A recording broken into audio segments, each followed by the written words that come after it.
মানিকগঞ্জের সিংগাইরে তরুণীকে ধর্ষণের পর হত্যা মামলায় লোকমান নামে এক যুবককে মৃত্যুদণ্ড দিয়েছে আদালত। বুধবার 15 নভেম্বর দুপুর 12:30টার দিকে জেলা নারী ও শিশু নির্যাতন দমন ট্রাইব্যুনালের বিচারক বেগম তানিয়া কামাল এ রায় দেন। মামলার বিবরণে জানা যায়, 2019 সালের 5 ডিসেম্বর রাতে বাড়িতে একা পেয়ে সবিরনকে লোকমান ধর্ষণ করেন।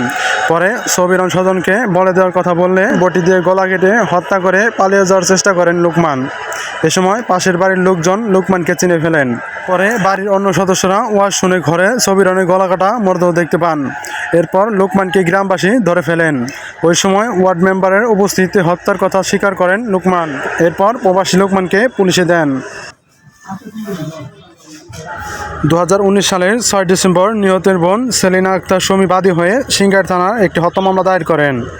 2020 সালের 18 এপ্রিল লোকমানকে আসামি করে পুলিশ আদালতে অভিযোগপত্র দাখিল করে। আদালত 15 সাক্ষীর সাক্ষ্য গ্রহণ শেষে আসামিকে ফাঁসির রায় দেন।